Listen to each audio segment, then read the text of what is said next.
Hi and welcome back to Online Linguistics. We will carry on explaining the main theories of applied linguistics, and today's theory is cognitivism.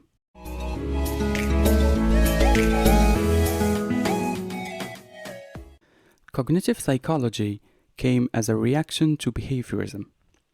It is interested in the way the human mind thinks and learns, as well as in the cognitive processes that are involved in learning and how the learner is involved in the process of learning. The learner is seen as an active participant in the learning process, using various kinds of mental strategies in order to sort out the system of the language being learned. Cognitive theory mainly focuses on conceptualizing the student's learning process, how information is received, how information processed and organized into existing schema, how information is retrieved upon recall. Memory plays a vital role in the learning process. The information stored in a memory in an organized, meaningful manner. The notion of meaningful learning is stressed. Jean Piaget, the Swiss psychologist, is widely known as a cognitive constructivist. He places language acquisition within the context of a child's mental or cognitive development. He stated that a child has to understand the concept that we seek to teach him first before he or she can acquire the particular language from which expresses that language. Seriation is a good example to explain this. In a child's intellectual development, in his growing up journey, there comes a time when they can tell which things are bigger or smaller.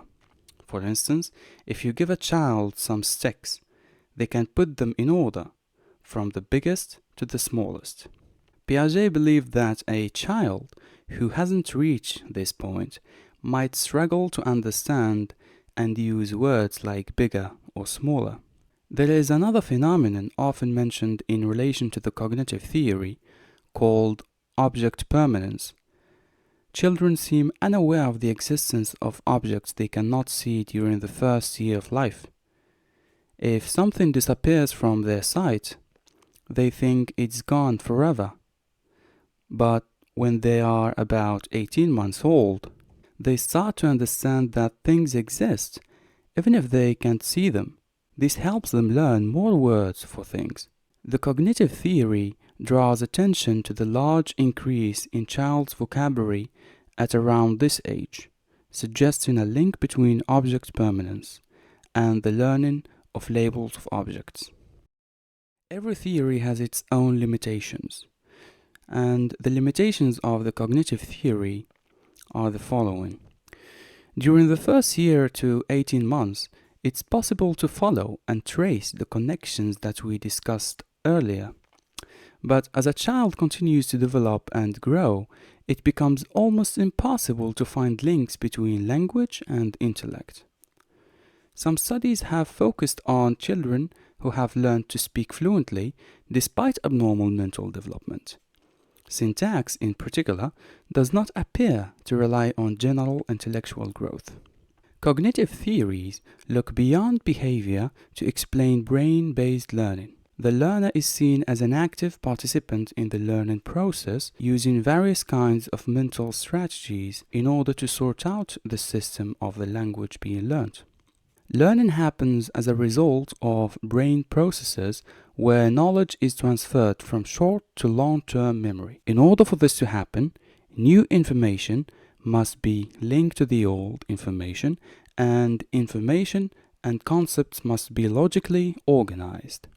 New ideas or concepts are based upon the learner's current or past knowledge. Now, we'll move on to cognitivism and foreign language teaching. Well, the learner selects and transforms information, constructs hypotheses, and makes decisions, relying on the cognitive structure to do so. The cognitive structure, schema, or mental models provides meaning and organization to experiences and allows the individual to go beyond the information given.